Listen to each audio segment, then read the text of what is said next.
Bakit kailangan bumukod kapag may sarili ka ng pamilya? Actually, maraming advantages, pero ito yung 5 pinakaimportante. 1. Para mas makilala mo yung asawa mo at makilala ka din ng asawa mo. Kasi kapag kasama mo either of your family, mahirap. Kasi hindi ka makakagalaw ng maayos. Hindi mo magagampanan yung pagiging asawa mo para sa kanya. 2.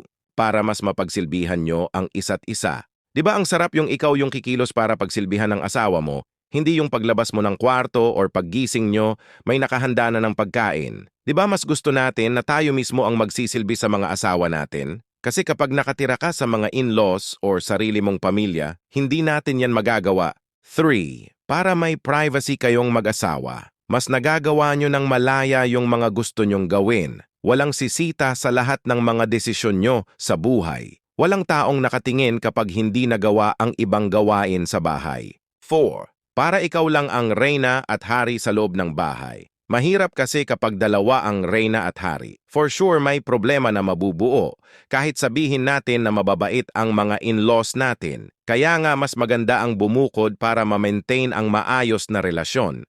5. Para kayo lang mag-asawa ang magdidisiplina sa mga anak ninyo. Mahirap kapag may kontra. Mahirap kapag may konsentidor, hindi mo magagampanan ang pagiging nanay at tatay nyo kung marami kayong magdidisiplina at kung may sisita sa way mo kung paano magdisiplina. Iilan lang yan, pero para sa akin yang ang 5 main reasons ko. We trust God's timing. Genesis 2 verse 24. Therefore a man shall leave his father and his mother and hold fast to his wife, and they shall become one flesh. Nagustuhan mo ba ang kwento ko? Kung yes, mag-follow ka na sa Noe Fact Stories. Maraming salamat.